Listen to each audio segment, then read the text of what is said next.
Previously, we had created a probability distribution for the values of x, where x represents the number of heads that we get when we flip a coin 3 times. That probability distribution looked like this.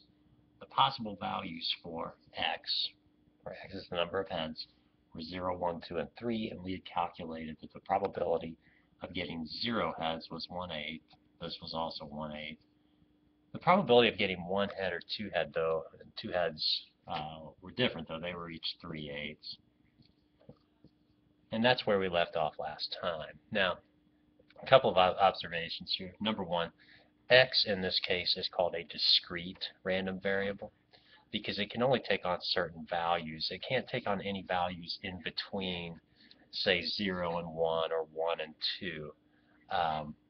That's a discrete random variable. The opposite of discrete would be a continuous random variable, which will come a little bit later. A continuous random variable could take on like all decimal values in between, say 0 and 3.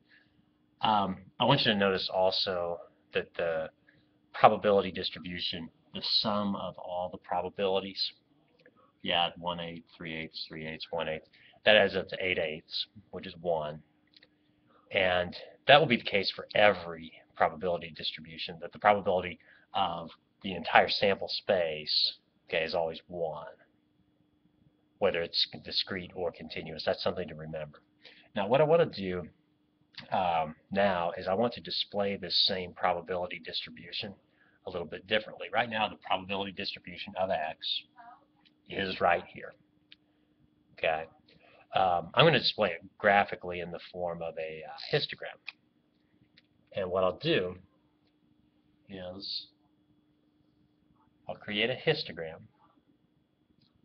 I'll put the values of, I'll put the possible values of x on here.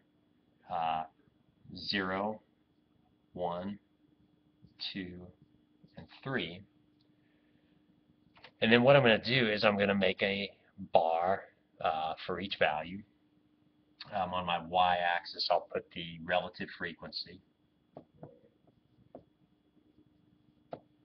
Okay. Now I'm going to go by 8, since these all the probabilities have a denominator of 8. I'm going to go by 8s here.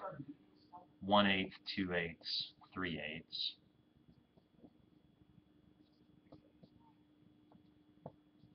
I know I can reduce that if I want to. So the probability of getting 0 is going to be 1/8. So I'll make my bar go like so.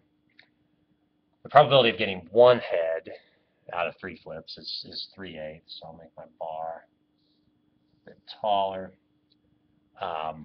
Probability of getting 2 heads out of 3 tries is also 3/8. And then finally, the probability of getting 3 heads in 3 tries is 1/8. So it's down here. All right, so this is the same probability distribution as this is. Just instead of it being displayed in a table, now it's displayed as a relative frequency histogram. It conveys exactly the same information.